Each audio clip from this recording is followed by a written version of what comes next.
এই গরমে এঁচোড়ের একঘেয়ে রেসিপি খেতে খেতে বোর হয়ে গেছো, নতুন কিছু ট্রাই করতে চাও, তাহলে এই রেসিপিটা তোমাদের জন্য। আজকে আমি তোমাদের জন্য সর্ষে পোস্ত দিয়ে এঁচোড়ের একটা দারুণ স্বাদের রেসিপি নিয়ে এসেছি, যেটা তোমরা বাড়িতে খুবই সহজেই বানিয়ে নিতে পারবে। বাই দ্য ওয়ে, আমি সুস্মিতা আর তোমরা দেখছো আমার চ্যানেল ইয়ামিরস বাংলা। চলো আর দেরি না করে রান্নাটা শুরু করে ফেলি। এই রান্নাটার জন্য আমি এখানে নিয়ে নিয়েছি প্রায় 500 গ্রাম মতো এঁচোড়। এঁচোড়টাকে আমি এরকম ছোট ছোট করে কাটিয়ে নিয়ে ভালো করে ধুয়ে নিয়েছি। এখন কিন্তু এঁচোড় বাজারে কেটেই বিক্রি হয়, তাই তোমাদের কাটার আর ঝামেলা থাকবে না। অন্যদিকে আমি এখানে একটা আলুকে ছোট ছোট করে এইভাবে কেটে নিয়েছি। এবার অন্যদিকে আমি একটা মিক্সার গ্রাইন্ডার জারের মধ্যে দিয়ে দেব 3 টেবিল চামচ সাদা সর্ষে, 1 টেবিল চামচ কালো সর্ষে, আর দিয়ে দেব 1 টেবিল চামচ মতো পোস্ত। এবার এইগুলোকে একবার আমাদের মিক্সিতে ঘুরিয়ে গুঁড়ো করে নিতে হবে। এরকম গুঁড়ো করে নিলে কিন্তু পেস্টটা স্মুথ হবে।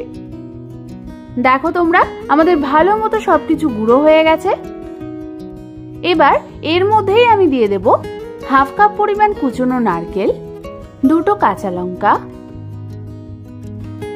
2 টেবিল চামচ টক দই, আর দিয়ে দেব 1/2 কাপ পরিমাণ জল। এবার এটার একটা আমাদের স্মুথ পেস্ট বানিয়ে নিতে হবে।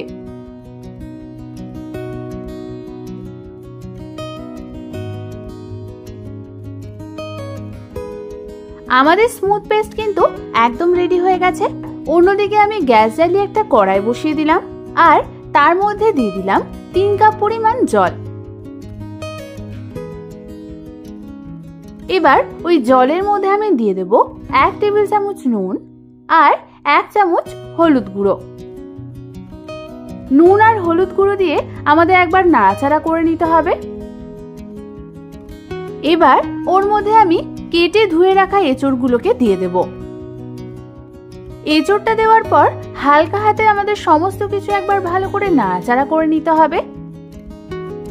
তারপর আমি ঢাকনা চাপা দিয়ে রেখে দেব যতক্ষণ না আমাদের এঁচোড়টা 70% মতো কুক হচ্ছে। বেশ কিছুক্ষণ পর তোমরা একবার চেক করে দেখবে যে এঁচোড়টা ঠিকঠাক সেদ্ধ হয়েছে কিনা। তোমরা দেখো, আমাদের এঁচোড়টা কিন্তু প্রায় 70% মতো কুক হয়ে গেছে, একদম কিন্তু গলে যায়নি। ঠিক এই অবস্থায় আমাদের এঁচোড়টার থেকে অতিরিক্ত জল ছেঁকে নিয়ে সেটাকে আমাদের অন্য একটা পাত্রে তুলে নিতে হবে।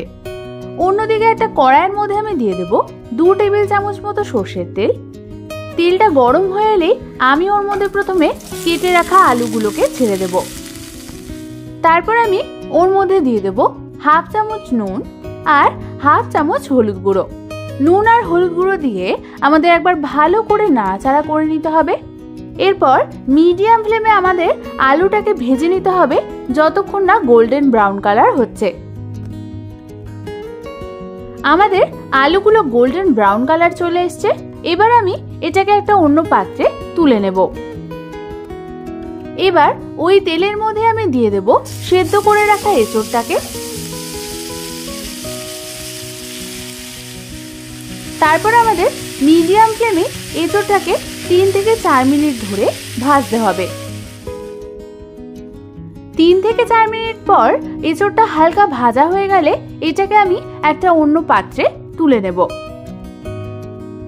তারপর অন্যদিকে একটা কড়াইয়ের মধ্যে আমি দিয়ে দেব 2 টেবিল চামচ পরিমাণ সর্ষের তেল।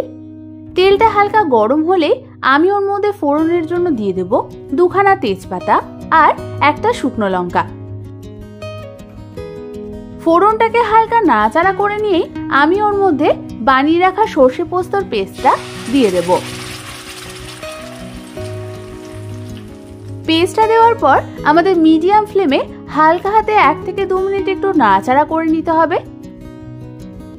তারপর আমি ওর মধ্যে দিয়ে দেব 1 চামচ হলুদ গুঁড়ো, 1/2 চামচ কাশ্মীরি লাল লঙ্কার গুঁড়ো, আর দিয়ে দেব 1/2 চামচ পরিমাণ নুন।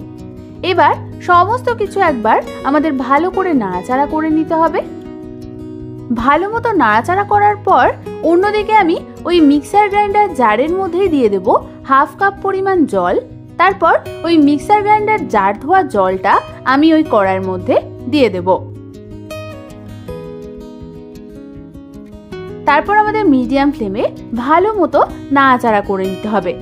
আমার এখানে গ্রেভির কালারের জন্য আরেকটু পরিমাণ কাশ্মীরি লাল লঙ্কার গুঁড়ো লাগতো, তাই আমি এখানে আরও হাফ চামচ পরিমাণ কাশ্মীরি লাল লঙ্কার গুঁড়ো অ্যাড করলাম। লঙ্কার গুঁড়ো দেওয়ার পর আরও একবার ভালো মতো নাড়াচাড়া করে নিতে হবে। তারপর আমাদের মিডিয়াম টু লো ফ্লেমে ঢাকনা চাপা দিয়ে রেখে দিতে হবে 4 থেকে 5 মিনিটের জন্য। 4 থেকে 5 মিনিট পর তোমরা দেখো আমাদের গ্রেভি থেকে কি সুন্দর তেল ছেড়ে দিয়েছে। এই সময় গ্রেভিটাকে ভালো মতো নাড়াচাড়া করে নিয়ে আমি ওর মধ্যে দিয়ে দেব ভেজে রাখা আলু আর ভেজে রাখা এঁচোড়টাকে। এঁচোড়টা দেওয়ার পর আমি ওর মধ্যে দিয়ে দেব 1 টেবিল চামচ পরিমাণ চিনি। এই রান্নাটা কিন্তু একটু মিষ্টি মিষ্টি হয়, তাই তোমরা তোমাদের স্বাদ অনুযায়ী এখানে চিনি অ্যাড করবে। চিনি দেওয়ার পর মিডিয়াম টু লো ফ্লেমে আমাদের সমস্ত কিছু ভালো করে একবার নাড়াচাড়া করে নিতে হবে। 2 থেকে 3 মিনিট ভালো মতো মিডিয়াম টু লো ফ্লেমে নাড়াচাড়া করার পর আমি ওর মধ্যে দিয়ে দেব স্বাদ অনুযায়ী নুন আর দিয়ে দেব 1 কাপ পরিমাণ গরম জল। এবার সমস্ত কিছু আমাদের হালকা হাতে একটু নাড়াচাড়া করে নিতে হবে। এরপর আমি এটাকে ঢাকনা চাপা দিয়ে রেখে দেব মিডিয়াম টু লো ফ্লেমে 6 থেকে 7 মিনিটের জন্য। 6 থেকে 7 মিনিট পর ঢাকনা খুলে আমাদের ভালো মতো একবার নাড়াচাড়া করে নিতে হবে। তোমরা দেখো আমাদের তরকারিটা কি সুন্দর গা মাখা মাখা হয়ে এসছে। ঠিক এরকম কনসিস্টেন্সিতেই আমাদের তরকারিটাকে নামিয়ে নিতে হবে। ব্যাস তৈরি হয়ে গেল আমাদের দুর্দান্ত স্বাদের এঁচোড়ের এই রেসিপিটা। তাহলে আর দেরি না করে যে কোনো দিন দুপুরের লাঞ্চে বানিয়ে ফেলো এই দুর্দান্ত স্বাদের এঁচোড়ের রেসিপিটা। গরম গরম ভাত, বিউলির ডালের সাথে কিন্তু এই এঁচোড়ের তরকারিটা দারুণ লাগে খেতে। এই রেসিপিটা বাড়িতে ট্রাই করলে কিন্তু আমাকে অবশ্যই কমেন্টসে জানিও কেমন লাগলো। আর এরকম ভালো ভালো রেসিপি আরও পেতে হলে আমার চ্যানেলটাকে সাবস্ক্রাইব করে নাও। আর রেসিপিটা ভালো লাগলে একটা লাইক করে দিও। আজ তাহলে এই পর্যন্তই। আমি আবার চলে আসবো তোমাদের কাছে নতুন কোনো রেসিপি নিয়ে।